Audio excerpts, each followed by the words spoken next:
자, 34페이지네요. 계약 해제. 계약 해제란 것은요, 유효한 계약을 처음으로 돌아가서 그 계약을 무효로 만들어 버리는 거예요. 확정적으로 유효된 것을 일방적으로 의사표시로서 해제한다라고 해버리면 처음부터 무효인 계약으로 바꾸어 버리는 것을 해제라고 합니다. 민법상으로는요. 따라서 이때 해제할 수 있는 권리가 바로 해제권이 되고, 이 해제권을 행사하는 것은 상대방에 대한 단독행위로서 의사표시 하나로 하면 되는 것이죠. 일방적으로 행사하는 거예요. 그래서 거기에 있는 해제계약 또는 합의해제와 다른 거죠. 합의해제는 종래 계약 당사자가 존재하고 있는 계약을 당사자가 나중에 사후에 둘이 합의해서 계약을 없던 하자라고 만드는 거예요. 즉 해제 효과를 둘이가 합의로 만들어내는 거죠. 그래서 우리가 지금부터 배우려고 하는 해제라는 것은 해제권이라는 이 형성권을 일방적으로 의사표시하면, 의사표시 한 개죠. 한 개로 이렇게 하면 바로 처음부터 무효인 행위로, 처음부터 그 계약은 무효였던 계약으로 이렇게 바꾸는 제도입니다. 그래서 이거는 해제권이라는 형성권을 행사하는 거예요. 형성권 행사예요. 이렇게. 그래서 여기 합의 해제 또는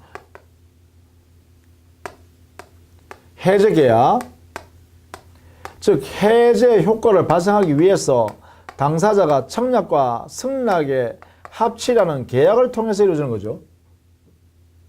그래서 다르다. 이거는 의사표시 한 개로 이루어지니까 단독행위죠. 그죠? 의사표시 한 개로 이루어지니까 단독행위예요. 근데 이거는 뭐죠? 계약이에요.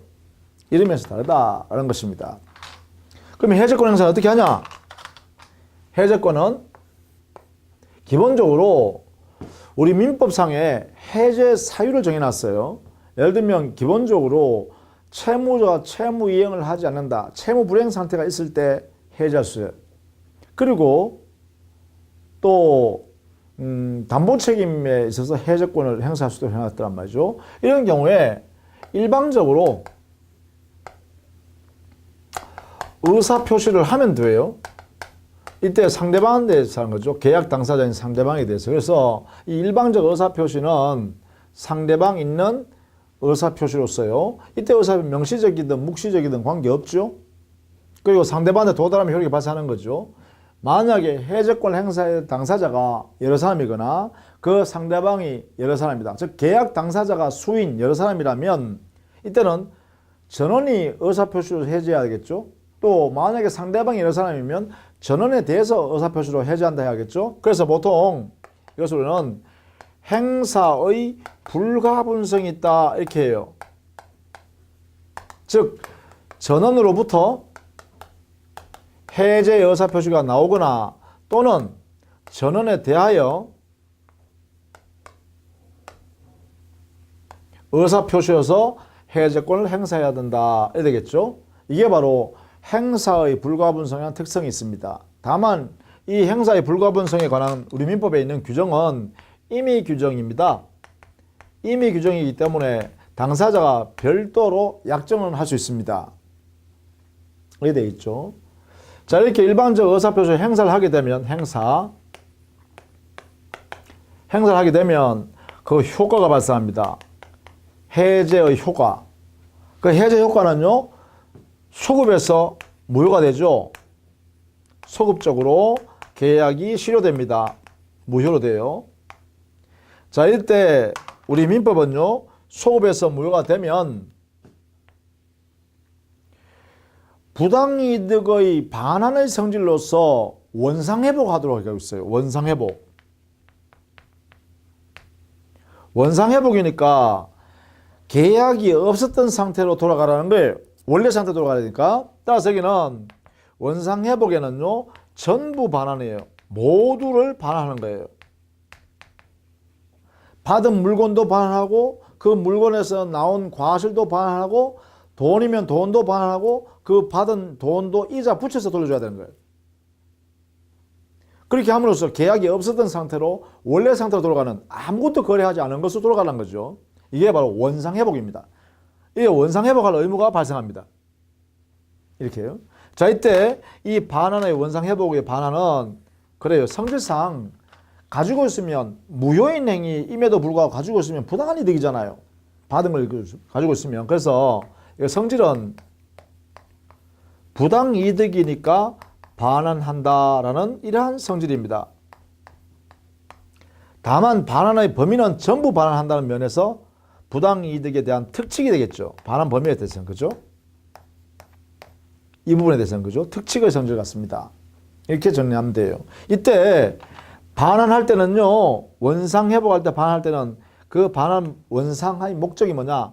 원물 그 자체를 반환하는 거예요.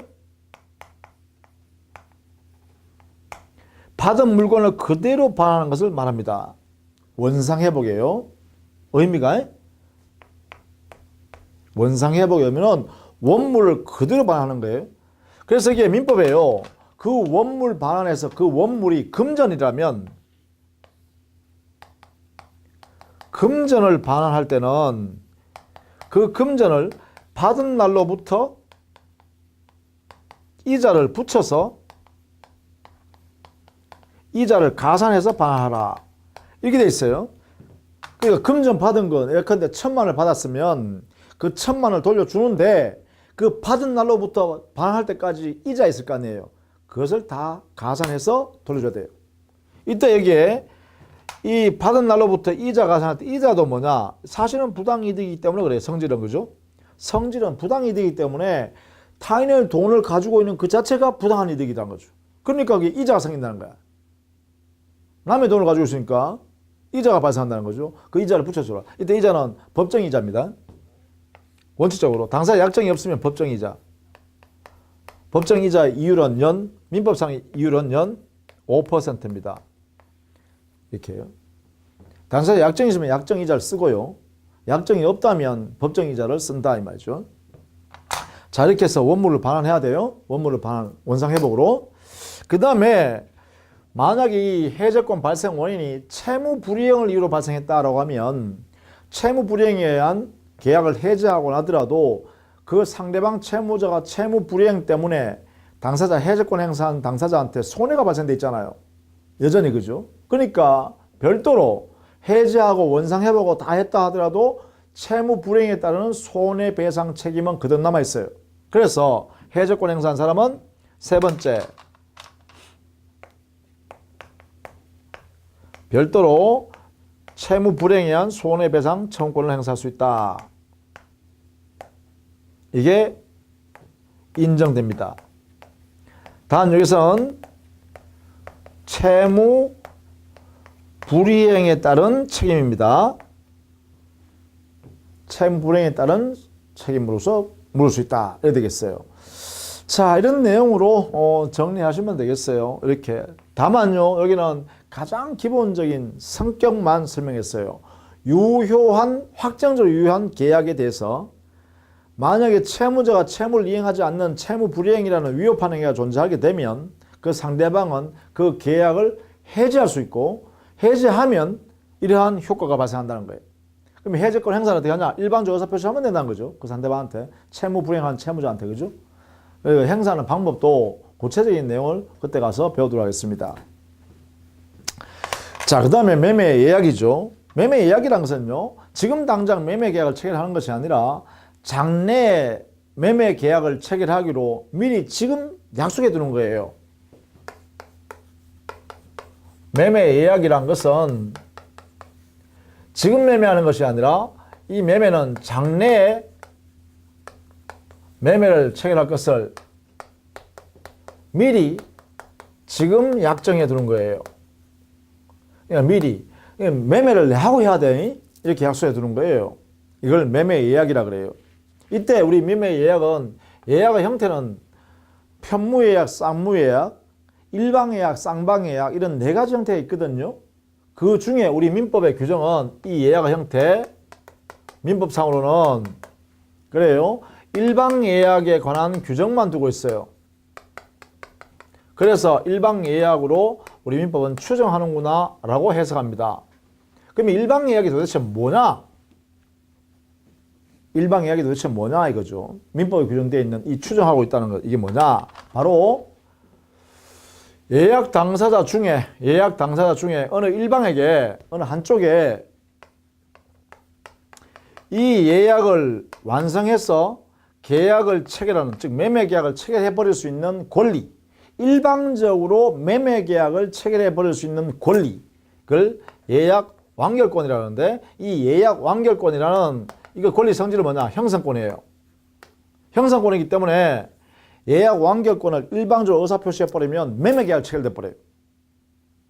그 매매 계약을 일방적으로 체결해 버릴 수 있는 예약 완결권을 일방이 보유한다라고 추정하는 것을 일방 예약이라고 해요. 이 권리를 한쪽이 가지고 있다라고 해석하는 것을 일방 예약이라고 그래요.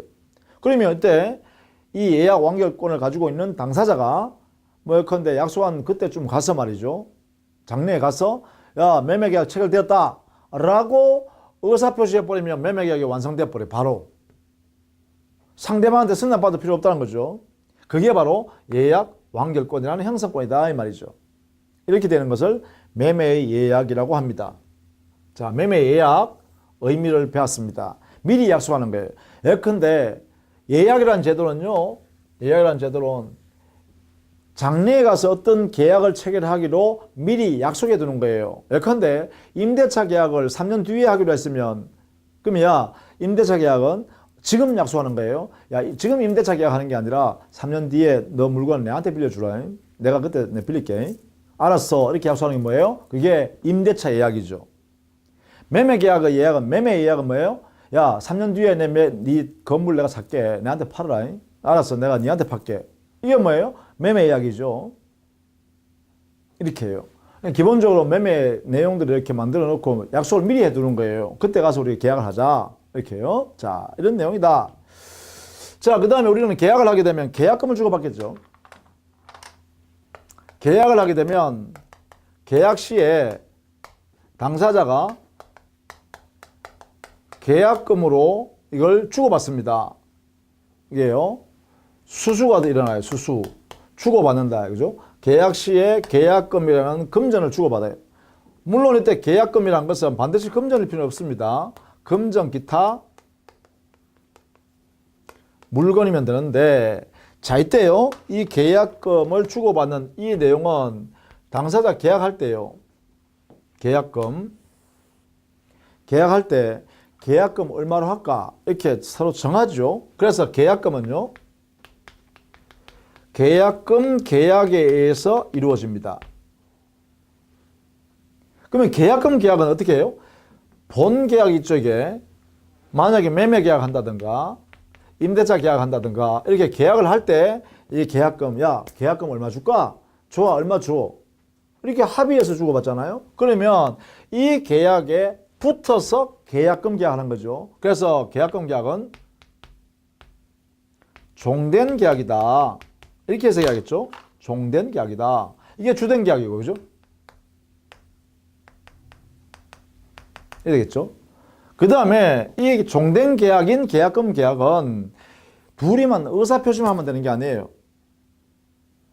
야, 계약금 500만 원 하자. 좋다, 500만 원 하자. 이렇게만 돼서는 계약금 계약이 아니란 거예요. 우리 민법상으로는. 뭐냐면 그 약속한 금전이 교부가 돼야 돼. 교부가 되어야 계약금 계약이 체결되는 거야. 이걸 말하냐? 요물계약이라 그래요. 당사자 약정된 내용에 급부 이행이 있어야 계약금 계약이 성립한다. 이런 이야기예요. 그래서 계약금 계약의 성질은 우리 민법상은 종된 계약이요. 요물계약이에요. 약속된 500만 원을 교부되었을 때 계약금 계약이 성립한다. 이걸 요물계약이라 그래요. 이런 성격을 가지고 있어요. 자, 이때 이 계약금 계약이 되었을 때 우리 민법에는 어떤 의미를 주느냐? 민법상에 어떤 의미를 부여하냐 하면 이 계약금 계약의 계약금은 해약금으로 추정합니다.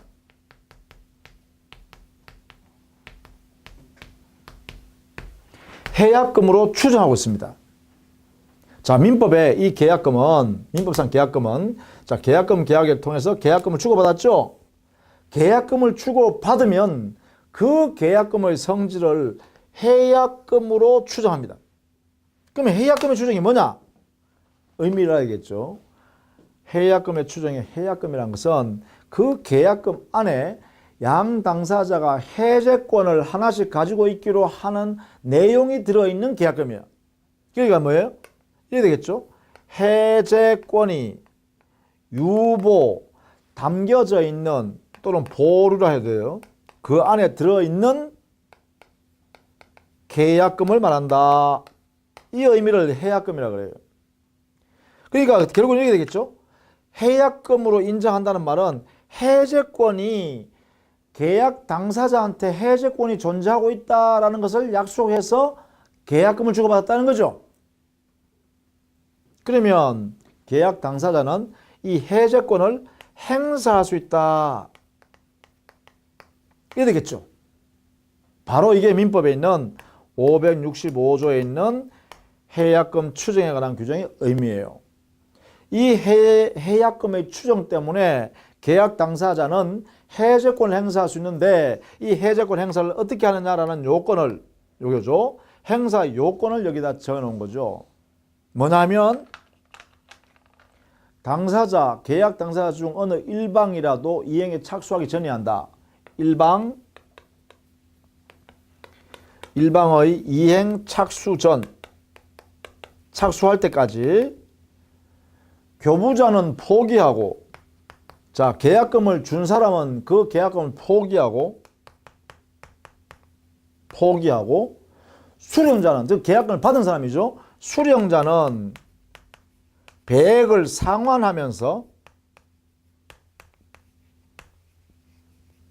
이런 상태에서 해제할 의사표시를 하면, 그러면 해제 효과가 발생한다 이 말이야. 이렇게 되면 해제가 된다. 효과는 계약이 소급에서 무효가 된다 이 말이에요. 이게 바로 해제 효과 발생하는 거죠. 자, 여기에 제일 중요한 게 이거 아니겠어요?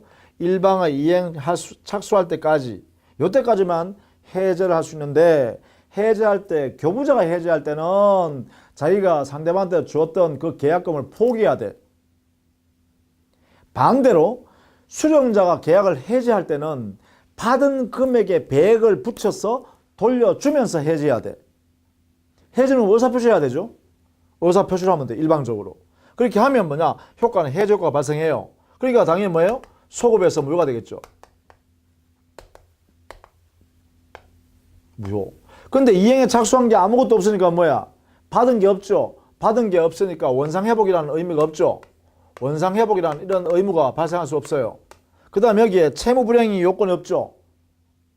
계약 당사자 중에 누가 채무불이행했기 때문에 해제한다는 거 아니잖아요. 그러니까 손해배상 책임이라는 것도, 손배 책임이라는 것도 발생하지 않겠죠. 그럼 오로지 뭐만 발생하죠? 해제 효과 중에 그래요. 소급해서 그 계약이 무효가 된다. 이것만 발생한다는 거예요. 이것만. 이게 뭐예요? 이게 해약금 추정에 의한 해제권 행사야. 해약금 추정에 의한 해제권 행사는 이렇게 요건을 갖추었을 때 해제 의사표시하면 효과는 소급적 무효의 효과만 발생한다. 이런 이야기입니다.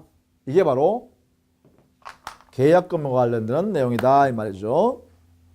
자, 이것도 우리는 나중에 가서 아주 상세한 내용으로 배우는 것은 그때 가서 정리하도록 할게요. 자, 그 다음에 36페이지 가면 매도인의 담보책임이 있죠. 매도인의 담보책임, 매매계약에서 가장 중요한 내용이기도 해요. 매매계약이란 것은, 자, 먼저 매매계약부터 먼저 알아두셔야겠죠. 매매계약이란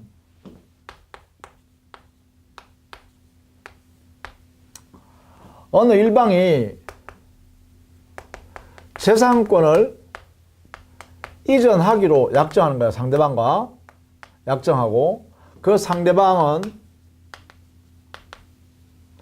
이 재산권 이전에 관한 약정에 대해서 대금 지급하기로 상대방 일방과 약정하는 거예요. 이렇게. 자, 재산권 이전에 대해서 대금 지급할 것을 서로 약정하는 거죠. 이렇게 되면 뭐라고요? 매매계약이다 이 말입니다. 따라서 매매계약은요, 소유권 이전에 관한 약정만 그런 게 아니라 재산권 이전면 돼요. 그래서 채권도 매매할 수 있고요, 지상권도 매매할 수 있고요, 전세권도 매매할 수 있고요, 저당권도 매매할 수 있고요.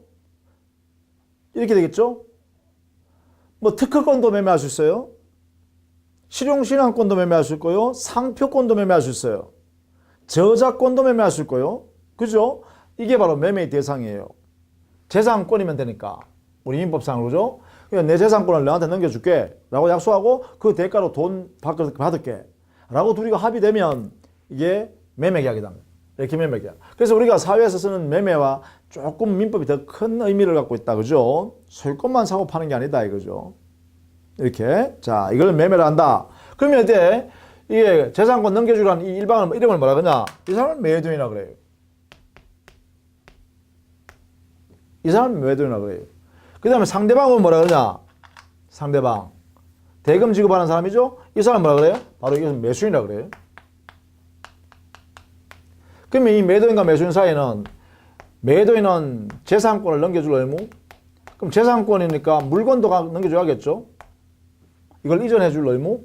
여기는요, 매수인은 매도인한테 뭘 줘야 되죠? 대금 지급할 의무겠죠. 대금은요, 반드시 금전해야 됩니다. 대금은 반드시 금전해야 된다.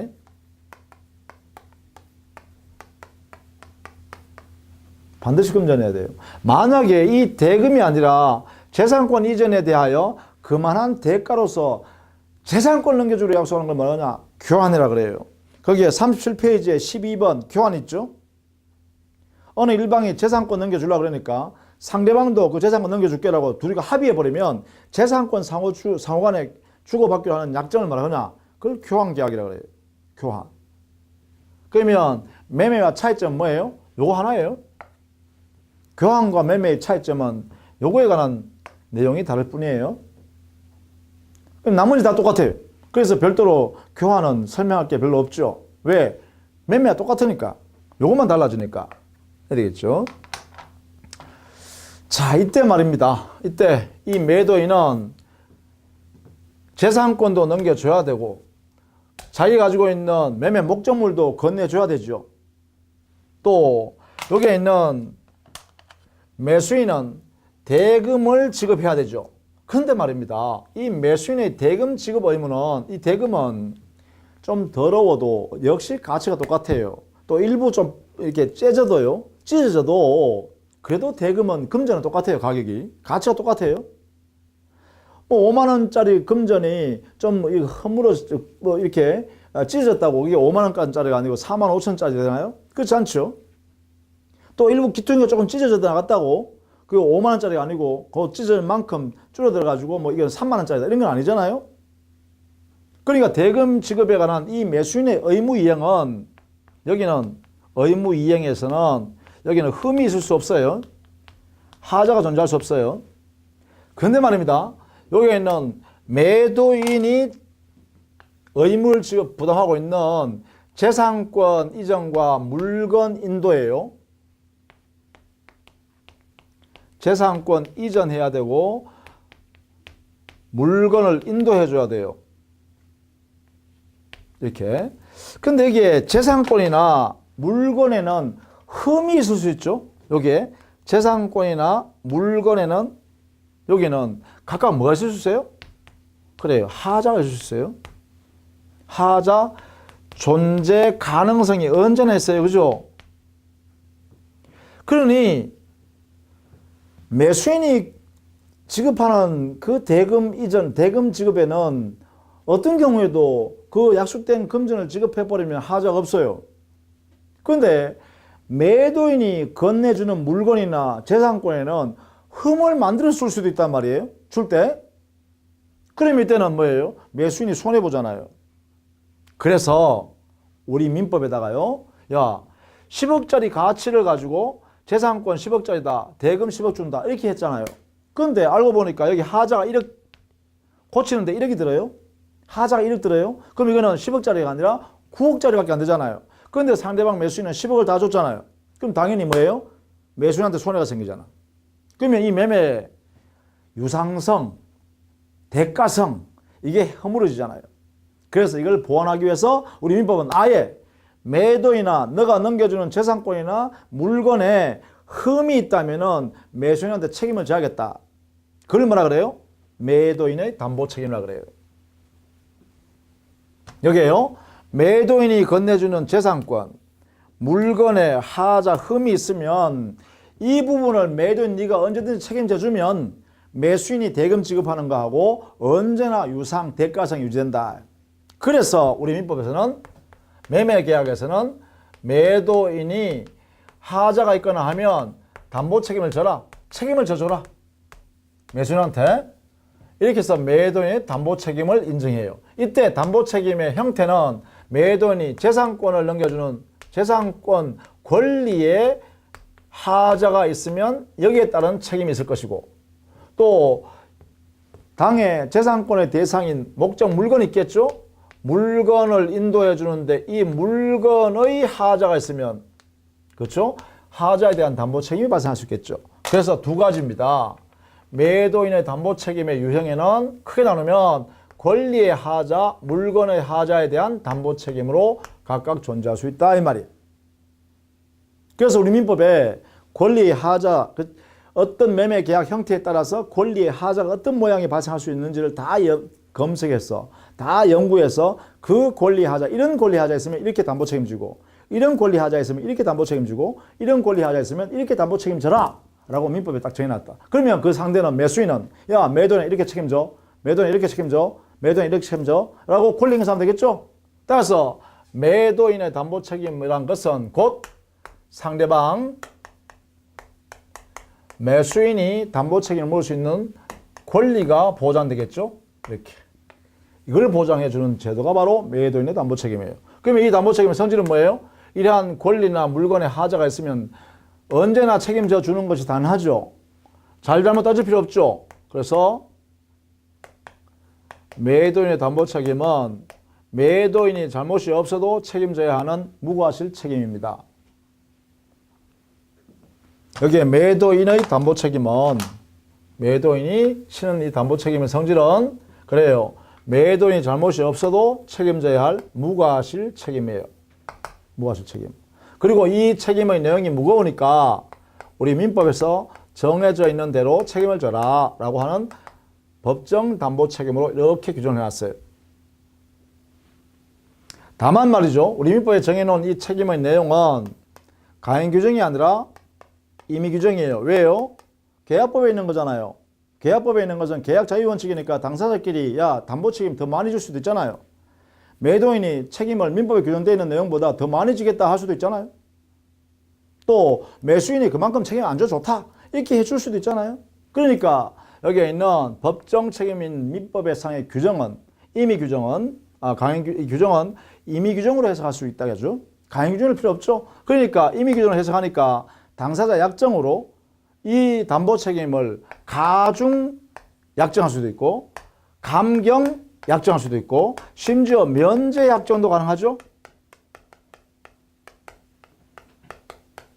당사자 약정에 있어요. 그죠? 가중할 경우에는 매수인이 힘이 셀 때 하는 거고, 그렇죠? 매수인이 더 힘이 셀 때는 야, 매도인 민법상의 규정보다가 네가 더 많이 지하겠다 이렇게 약속을 할 수 있겠죠. 약정할 수 있습니다. 감경이나 면제 약정은 매도인이 힘이 셀 때 하겠죠. 상대적으로. 그죠? 둘이가 거래할 때 매도인이 보다 더 강력한 힘이 있을 때, 우위에 있을 때 매수인한테 야, 민법상에 이게 책임 무겁다 이거 좀 줄이자 할 수 있다는 거죠. 자, 이런 내용으로 할 수 있다. 다만 이 약정이 신의 측에 반하면 위반이다. 무효다. 그죠?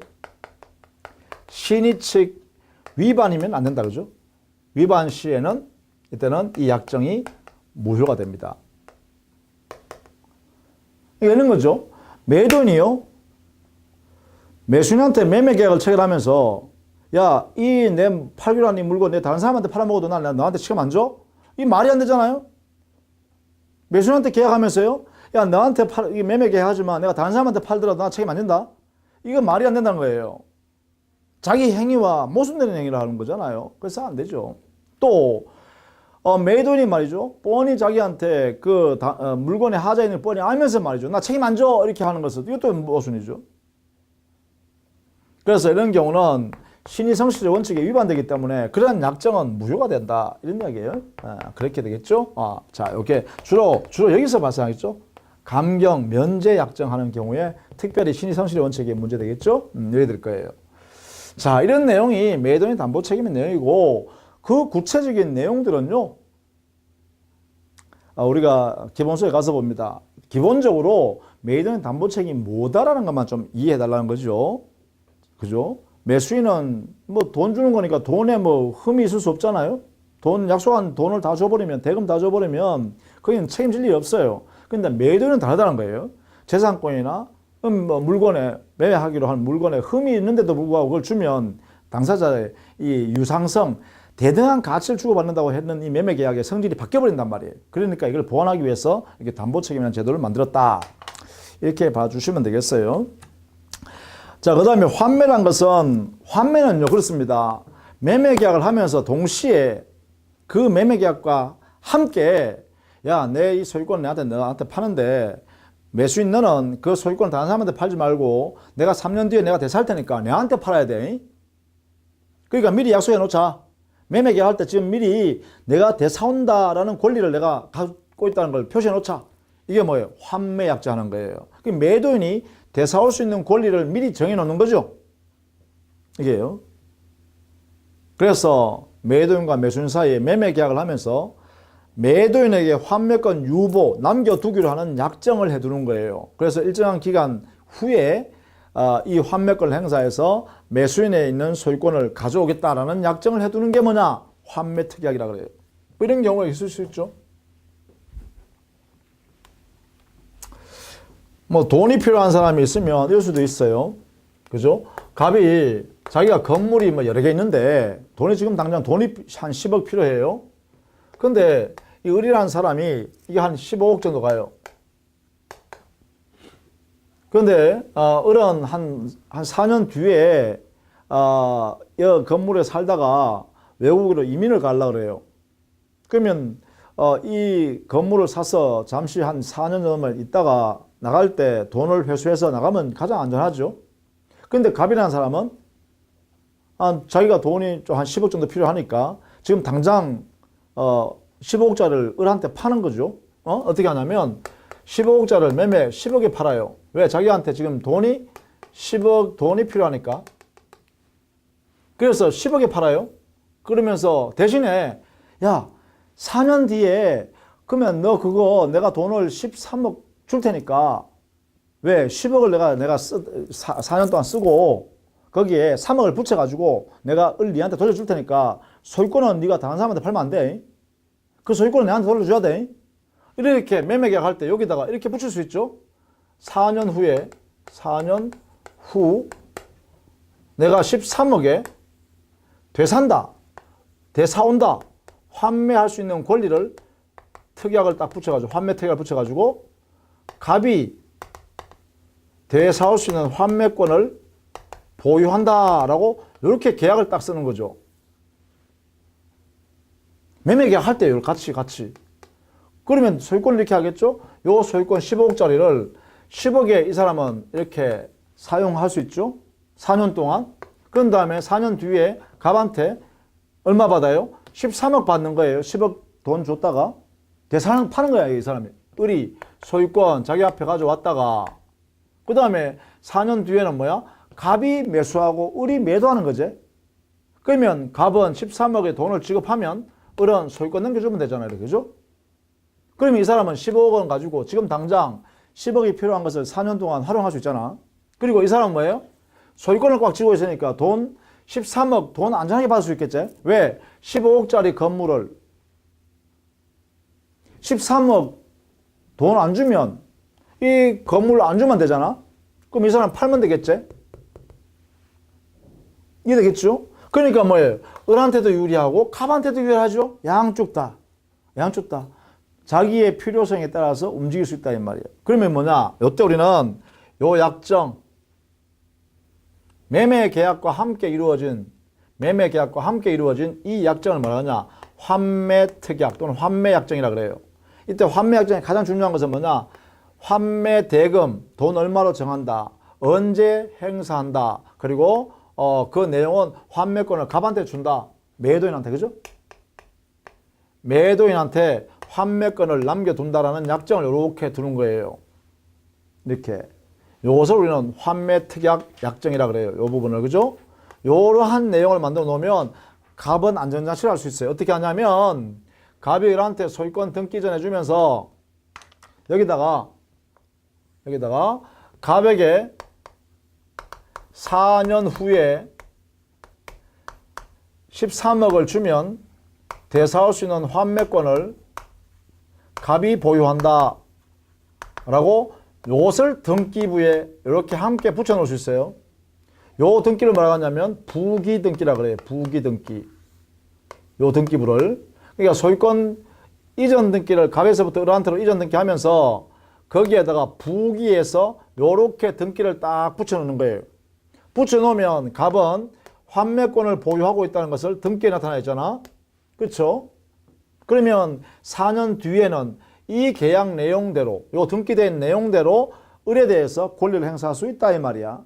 권리 행사하면 이 환매권의 성질이 뭐냐? 환매권은 형성권이에요.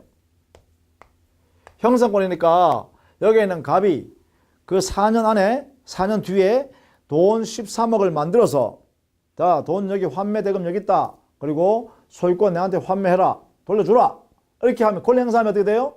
여기 있는 을이라는 사람은 소유권을 넘겨줘야 할 의무가 확정되어 있기 때문에 안 주면 안 된다 이 말이야. 그러면 당연히 뭐예요? 갑은 을로부터 소유권 이전 등기를 다시 해오는 거죠. 그러면 안전하게 갑이 자기 권리를 회수한다 그죠?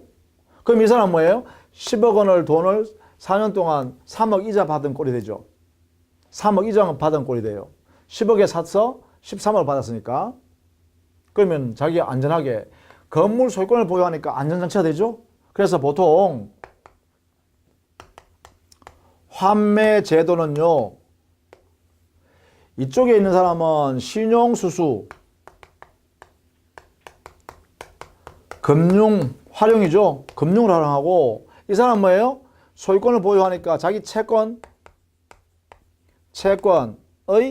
안전장치인 담보 기능을 하죠. 여기는 금융 기능을 하고 여기는 담보 기능을 해요. 그래서 환매 제도는 이럴 때 이용할 수 있는 제도다 이 말이에요. 그렇죠? 안전장치다 이 말이죠. 자, 이런 내용으로 이해해 두시면 되겠어요. 그 다음에 37페이지 가면 임대차가 있어요.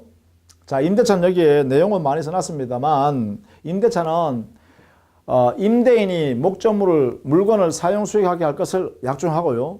임차인은 그 사용 대가로 차임을 지급할 것을 약정하면 임대차 계약이 체결돼요. 이때 특히 그 목적물이 부동산이면 부동산 임차인은 임차권을 좀 더 안전적으로 제3자한테 대항할 수 있으면서 그 약정한 기간 동안 안정적으로 사용 수익할 수 있도록 하기 위해서 부동산의 임차권이라는 것은 채권이지만 물권적 성격을 거기에 부여해 주는 거예요. 이것을 말하느냐? 부동산 임차권의 물권화 경향이라고 그래요. 그게 1번 부동산 임차권의 물권화 경향이 해놨죠. 이런 경우에는 대항력을 인정한다든가 존속기간을 안정하게 한다든가 그렇죠? 이런 내용을 주는 거죠. 대항력을 하는 방법, 즉 제3자한테 임차권을 주장할 수 있다 이런 내용은 우리 민법상은 등기하는 겁니다. 부동산 임차권을 등기하면 제3자에 대해서도 임차권을 보장받을 수 있다 이 말이죠. 그게 대항력이라고 그래요. 등기제도죠. 민법상으로는. 그러나 특별법에 가면 나중에 배웁니다만 특별법에 가면 주택임대차나 상가건물 임대차의 경우에는 그 특별법에 별도로 대항요건을 만들어 놨어요. 등기 이외의 방법으로. 물론 등기도 되죠. 등기 외의 방법도 만들어 놨습니다. 왜? 등기는 임대인의 협력이 있어야만 등기할 수 있어요. 공동 신청해야 되니까. 임대인이 동의해 줘야 돼요. 그런데 특별법에 있는 주택임대차나 상가건물 임대차의 경우에는 임차인 혼자 대항요건을 갖출 수 있도록 했습니다. 그런 제도에서 임차권 대항력이 가장 중요한 물권화 경향입니다. 제3자가 침해했을 때는 등기되어 있는, 즉 대항력 있는 임차권일 경우에는 방해 배제 청구 정도는 할 수 있도록 하자라는 것이죠. 물권 청구권을 인정하는 것입니다. 자, 뭐 그런 등등에 있다라는 것이고, 자, 그다음 38페이지에요. 건물 등의 임차인은 부속물 매수 청구권 있죠. 이것도 부속물 매수 청구권이나 그 바로 밑에 있는 토지 임차인의 지상물 매수 청구권, 매수 청구권 있죠. 이 두 개의 청구권은 모두 형성권입니다. 형성권이니까 이게 임차인들이 이 두 사람의 임차인이요. 상대방 임대인한테 부속물 매수하세요. 지상물 매수하세요. 이렇게 하면 바로 매매계약이 체결돼 버린다는 거예요. 형성돼 버리죠. 다만 여기는 일정한 요건을 갖춰야 돼요. 그죠? 이게 민법에 규정되어 있다는 것이죠. 따라서 부속물 매수 청구할 때는 그 부속물 자체가 임차인 소유물로서 당의 임차물의 객관적 편익을 제공해주고 임차물이 가치가 증가되는 이런 역할을 해주고 있는 거예요. 그런데 이 부속물은 독립된 물건이어야 돼. 붙어 있는 건 안 돼. 붙어버리면 안 돼. 독립된 물건으로 존재하고 있는 이 부속물이에요. 이때 부속시킬 때는 임대인의 동의를 받거나 또는 임대인으로부터 매수해서 부속한 경우여야 돼. 그럴 때만 이 부속물을 임차인이 임대인한테 사세요 할 수 있다는 거죠. 그러면 임대인은 사야 돼. 거절 못해. 이런 거죠. 자, 토지 임차인의 지상물 매수 청구권은요. 이거는 지상권자의 지상물 매수 청구권의 규정을 그대로 준용해요. 그래서 토지 임차인이 마치 지상권자처럼 지상물 매수 청구권을 토지 임대인한테 행사할 수 있다는 것이죠. 그 절차에 따라서. 자, 그것은 지상권자의 지상물 매수 청구권과 같다. 이렇게 보시면 돼요. 그 다음에 임차권을 양도 전대한다. 임차권을 양도하고 임차물을 전대한다라는 건데 이때는 양도 전대에서는 반드시 임대인 동의를 다 받도록 되어 있어요. 이때 임대인 동의란 것은 양수인이나 전차인의 대항력을 발생시키기 위한 요건입니다. 따라서 임대인의 동의는 대항요건으로서의 동의입니다. 동의를 한번 해주면 철회 못하죠. 이때 만약에 임대인 동의 없이 양도나 전대를 했다면 이것은 불법 양도, 불법 전대라 그러죠. 그렇게 되면 임차인은 채무불이행한 거죠. 따라서 임대인은 임대차 계약을 해지해버릴 권리를 가졌습니다. 해지권. 따라서 해지하면 임대인은 나가야 되고 거기에 있는 동의받지 않고 가지고 있는 양수인이나 전차인은 나가야 됩니다. 보호 안 되죠. 왜? 불법 전대차니까. 불법 양도니까. 그래야 되겠죠. 자, 그 다음에 보증금이요. 보증금이라는 것은 우리 사회에서요, 임대차 계약할 때 월세만 주는 것이 아니라 목돈으로, 큰 돈으로 보증금이라는 명목으로 지급하죠. 그럼 보증금에, 옛날에는 보증금이 금액이 아주 크기 때문에 또 은행의 이자가 컸기 때문에 보증금으로 대신 대부분 다 했죠. 월세를 안 받고, 그죠? 근데 지금 어떻게 하나요? 보증금 일부 받고 나머지는 월세 받죠. 왜요? 그만큼 이자가 안 생긴다, 그죠? 그래서 결국은 보증금에 은행에 넣어놓으면 이자가 발생하는 만큼이 바로 월세 역할을 했기 때문에 옛날에는, 그죠? 그렇게 했었는데 지금은 그 정도 이자가 발생하지 않으니까 보증금 일부, 그 다음에 월세 따로 이렇게 받는단 말이에요. 그러면 이 보증금의 역할을 어떻게 하는 거냐? 이런 임대차 계약할 때 보증금 계약하죠. 그래서 종된 계약이고 보증금을 현실로 지급해야 되니까 역물 계약이에요. 그리고 계약금 계약과 유사하죠. 임대차 계약할 때 보증금 계약하잖아요. 이때 보증금 계약은 요물 계약입니다. 보증금을 현실로 지급해야 된다는 거죠. 자, 이때 보증금의 역할은 어떻게 되나요? 그래요. 임차인이 사용하다가 임대인한테 손해를 끼치는 그런 게 있었겠죠. 뭐 물건을 부순다든가 훼손한다든가. 그렇죠? 그러면 당연히 원상복구하는데 돈을 들여야 된단 말이에요. 그럴 때 임차인이 내몰라라 하면 안 되잖아요. 그럴 때 이때 보증금에서 그 손해배상금을 공제해버릴 수 있죠. 상계해버릴 수 있어요. 그 남는 금액으로 보증금 반환하죠. 이렇게 해요. 그래서 보증금은 사실은 그래요. 임차인의 장래의 손해배상 책임을 져야 할 그러한 내용이 발생했을 때 그 보증금에서 담보적 기능을 한다. 그죠? 그래서 거기서 먼저 공제해버리니까 우선 변제적 효력도 받는다. 그죠? 그래서 임대인이 보증금을 받는 이유가 여기 있습니다. 그리고 임대차 관계가 종료됐을 때는 원칙적으로 보증금을 반환해야 되죠. 반환해야 되는데 그만큼 손해 발생한 부분을 공제한 나머지 잔액을 반환한 것이고 이 반환, 보증금 반환과 당의 임차물의 반환은 동시행관계예요. 그런 내용으로 존재한다. 이러겠죠.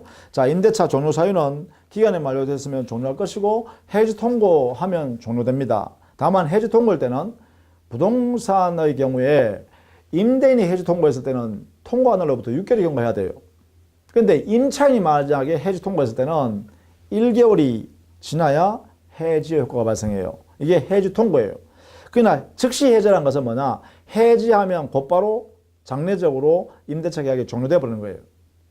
그러니까 요거 두 가지의 차이를 좀 알아두셔야겠죠. 이렇게 해서 임대차를 전반적으로 살펴봤습니다. 여기는 왜 제가 안 쓰고 설명했냐? 임대차는요, 우리 사회에서 많이 이루어지고 있죠. 그리고 앞으로 우리가 상세하게 내용을 설명해야 되기 때문에 큰 틀만 이해하시라 이런 뜻입니다. 자, 민사특별법이 있는데요. 거기에 보시면 간단하게 써놨죠. 왜 민사특별법은 개별적 법 규정을 전부 다 공부해야 되기 때문에 여기서 설명하는데 난점이 있습니다. 그래서 어떤 의미가 있느냐 하면 우리 민법상의 임대차 계약의 특징으로서 두 가지가 있습니다. 민법의 임대차 계약은 임대인과 임차인이 평등하다는 거예요. 대등한 지위에서 이루어지는 건데, 그런데 사실상 우리 사회에서 보면 주택을 임대차 한다든가 상가 건물 임대차 한다는 경우에는 주택의 경우는 집주인이 위에 있죠. 또 상가 건물 임대차에서는 상가 주인이 위에 있죠. 그러다 보니까 임차인이 항상 열등한 지위에 있단 말이에요. 그래서 이 임차인을 보호할 방법을 강구해서 특별법을 만들어놨다 이렇게 보는 거죠. 따라서 민법의 임대차 계약의 특징으로서 주택임대차보호법, 상가건물임대차보호법 두 가지가 있어요. 이 두 가지를 이제 민법을 잘 이해해야 이 두 가지의 차이점을 정확히 할 수 있다는 거죠. 그 다음에 등기에 관한 거예요. 등기에 관한 것을 진짜 물권자가, 물권을 가지고 있는 사람이 등기상의 물권자로 등재가 돼 있어야 되죠. 일치되게요. 등기 명인과 물권자가, 민법상 있는 데는 물권자가 일치되도록 이렇게 등기돼 있어야 되는데, 옛날에는요, 진짜 물권자가 등기부에 안 나타나고 다른 사람한테 부탁해서 다른 사람 이름으로 등기부에 올려놨다는 거예요. 그러다 보니까 세금을 제대로 못 걷고요. 또 그로 인하여 분쟁이 많아져요. 그러다 보니까 이것을 진짜 부동산 실권리자가 등기부에 이름을 반드시 등기해라. 그렇지 않으면 무효로 취급하겠다. 그리고 강제금도 부과시키겠다. 이렇게 해가지고 만든 제도가 있죠. 그게 바로 부동산 실권리자 명의 등기에 관한 법률이 있어요. 그래서 등기와 관련되는 것, 즉 민법상의 진짜 물권자하고 등기부상의 등기 명인하고 일치시키기 위해서 특별한 법을 만들어내는 게 바로 부동산 실권리자 명의 등기에 관한 법률이 있어요. 그거에 관한 것을 또 좀 봐야겠죠. 그걸 명의신탁이라고 하죠. 그 내용을 좀 봐야 되겠고, 그 다음에 우리 소유권 중에는요, 주택이나 한번 건물 한번 생각해 보세요. 하나의 건물 속에 소유권이 여러 개 들어가 있는 그런 건물들이 참 많죠. 예컨대 아파트라든지 연립주택이라든지 다세대 주택이라든지, 그렇죠? 또 상가 건물인 경우에도 분양을 해서 각 쪼개가지고 말이죠, 소유권 인정하는 데가 많잖아요. 이런 경우는 그 이웃 사이에 구분 소유자끼리 이렇게 분쟁이 생길 수 있겠죠. 이것을 규율하기 위해서 민법으로 해결하지 못하겠다는 거예요. 그래서 집합건물이라고 그래. 그런 건물들을 하나의 건물 안에 구분 소유권은 여러 개의 소유권이 인정되어서 그들이 어울려서 살거나 어울려서 장사하는 이런 관계가 있는 경우, 이런 경우에 이들 사이에 분쟁이 발생할 소지가 많기 때문에 이걸 규율하기 위해서 만든 법을 만들었어요. 그게 그러한 건물들을 집합건물이라고 하고, 그 집합건물의 소유와 관리에 관한 법을 딱 만들었어요. 그걸 이름하여 집합건물의 소유 및 관리에 관한 법률이라고 그러죠. 그래서 그 안에서 발생할 수 있는 여러 가지들을 그 안에서 그 법에서 특별히 다루고 있다. 이렇게 보시면 돼요. 그 다음에요, 우리 민법에 담보물권인 유치권 저당권 있죠. 저당권에 관한 특징으로서 가등기 담보 등에 관한 법률이 있어요. 그러니까 저당권의 법 이론을 잘 이해하고, 그 다음에 여기에 대한 특징으로서 가등기 담보라는 것을, 가등기 담보권, 양도담보권 이런 것을 규율하는 법을 별도로 만들어놨어요. 그러니까 민법의 저당권을 기초로 해서 가등기 담보 등에 관한 법률을 또 공부하는 거죠. 이렇게 해서 5가지의 특별법을 우리가 공부합니다. 기본적으로 민법을 전제로 해서 공부해야 되기 때문에 민법을 잘 이해하고 난 뒤에 이 특별법은 조문을 통해서 차근차근 정리하시면 되겠습니다. 이렇게 하시면 되겠죠. 자, 이렇게 해서 우리가 입문 과정의 전체적인 틀을 이렇게 설명해 드렸어요. 그리고 경우에 따라서는 그 파트에서 가장 핵심되는 그러한 제도들을 설명해 드렸고요.